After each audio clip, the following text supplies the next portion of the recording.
আপনারা জানলে অবাক হয়ে যাবেন যে সারা আলী নামে ইউটিউবে একটা চ্যানেল আছে। আপনি এখনো সার্চ করলে এটা পাবেন যে সারা আলী নামে ইউটিউবে স্বতন্ত্র একটা চ্যানেল আছে।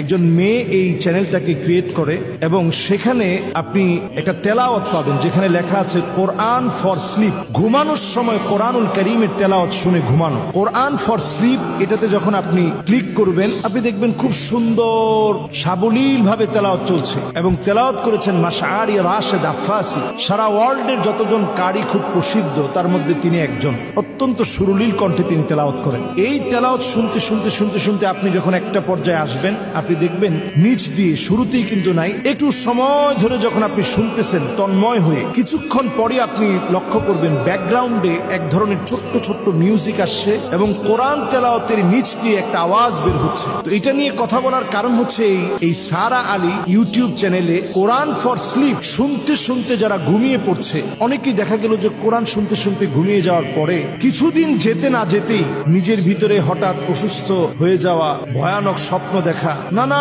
রকম ক্ষতিগ্রস্ত হওয়া, হঠাৎ করে বমি শুরু হওয়া, বমি করতে করতে রক্ত বমি পর্যন্ত হয়ে যাওয়া, এই জাতীয় নানা ধরনের কর্মকাণ্ড এখন নজরে পড়ছে। এই যে একটা অবস্থা এখন শুরু হয়েছে, আপনি চিন্তা করেন যে এই কোরআনুল কারীম তেলাওয়াত করতে করতে আপনি ঘুমাবেন, যেই কোরআনুল কারীম শুনতে শুনতে আপনি ঘুমাবেন, যেই কোরআনুল কারীম অনুধাবনে থাকবে, সেই কোরআনুল কারীমের তেলাওয়াতের নিচে ব্যাকগ্রাউন্ড দিয়ে কোরআনুল কারীমের তেলাওয়াতের নিচে ব্যাকগ্রাউন্ড ইউজ করে সেখানে মিউজিক দিয়ে শব্দ চয়নে, যেগুলো দিয়ে ব্ল্যাক ম্যাজিক করা হয়, এই জাতীয় শব্দ চয়ন করে মানুষের ক্ষতি করার চেষ্টা করা হচ্ছে। এই সময়টা এখন এত ভয়াবহ সময় যখন কোরআনুল কারীমের তেলাওয়াতের ভিতরে পর্যন্ত নানাভাবে চক্রান্ত করা হবে। আর যখনই এই জাতীয় চক্রান্ত হবে তখন আমাদের দায়িত্ব হচ্ছে মানুষকে সচেতন করে দেওয়া। আমরা যারা কোরআনুল কারীমের তিলাওয়াত শুনি, অথেন্টিক কোন ইউটিউব চ্যানেল ছাড়া আমরা কোরআনুল কারীমের তেলাওয়াত শুনতে যাব না। মুস্তাশরিকিন যারা ওরিয়েন্টালিস্ট, তাদের একটা দায়িত্ব হচ্ছে